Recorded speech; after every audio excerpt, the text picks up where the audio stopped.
ഞായറാഴ്ച ഉണ്ടല്ലോ പൊതുവേ ഒരു മടിയുള്ള ദിവസമായിരിക്കും. പോരാത്തതിന് കുറച്ച് ലേറ്റായി എണീറ്റാൽ പിന്നെ പറയണ്ടല്ലോ, ഫുള്ളൊരു ഓട്ടപ്പാച്ചിലായിരിക്കും. ഇങ്ങനത്തെ ദിവസങ്ങളിലുണ്ടല്ലോ നമ്മൾ തേങ്ങ അരച്ച ചിക്കൻ കറി നെയ്ച്ചോറുമാണ് കേട്ടോ ഉണ്ടാക്കുക. ഇതാവുമ്പോൾ പിന്നെ വേറെ കറികളൊന്നും ഉണ്ടാക്കണ്ട. ഈ ഒരു ചിക്കൻ കറിയിൽ എല്ലാവരും നന്നായിട്ട് ചോറ് കഴിക്കും. ചിക്കൻ കഴുകി വൃത്തിയാക്കിയതിന് ശേഷം സവാളയും കിഴങ്ങും പച്ചമുളക് ഇട്ട് കൊടുക്കുക. പിന്നെ മസാലപ്പൊടികളായിട്ട് മല്ലിപ്പൊടി അത്യാവശ്യം നല്ലോണം വേണം. പിന്നെ ഗരം മസാല, മഞ്ഞൾപ്പൊടി, ഉപ്പ് ഇതെല്ലാം ചേർത്ത് കുക്കറിൽ ഒരു വിസിൽ വരുന്നവരെ വെയിറ്റ് ചെയ്യാം. അപ്പോഴത്തേക്കും നമ്മൾ തേങ്ങ അരച്ചെടുക്കണം. പിന്നെ ഇങ്ങനത്തെ ദിവസങ്ങളിൽ എനിക്ക് കൂട്ടായിട്ട് ഒരാളും കൂടെ ഉണ്ട് കേട്ടോ.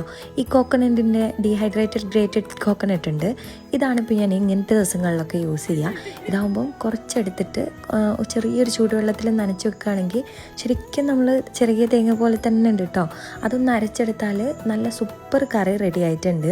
പിന്നെ നമ്മൾ മുന്നേ ചെയ്തിട്ടുണ്ടല്ലോ പയ്യോളി ചിക്കൻ, അതിനിവിടെ ഭയങ്കര ഫാൻസാണ്. തേങ്ങയൊക്കെ ചിരവാനുള്ള മടിയുണ്ട് ഞാനതങ്ങ് സ്കിപ്പ് ചെയ്യലാണ്. ഇപ്പോൾ ഇതാ കോക്കനട്ട് ഉള്ളത് കൊണ്ട് നമ്മൾ അതും കൂടെ അങ്ങ് ചെയ്തെടുക്കലുണ്ട്. അപ്പോൾ നമ്മൾ ചോറൊക്കെ സെറ്റായിട്ടുണ്ട്. പിന്നെ നിങ്ങൾക്ക് ഈ കോക്കനട്ടിൻ്റെ പ്രൊഡക്റ്റ് ആവശ്യമുണ്ടെങ്കിൽ ഇവരുടെ വെബ്സൈറ്റും കോൺടാക്ട് നമ്പറും ഞാൻ കൊടുക്കുന്നുണ്ട്. അതിലൊന്ന് കോൺടാക്ട് ചെയ്തിട്ട് മേടിക്കാം കേട്ടോ. അപ്പോൾ നിങ്ങളൊന്ന് ട്രൈ നോക്കിയിട്ട് ഫീഡ്ബാക്കും കൂടെ പറയണേ.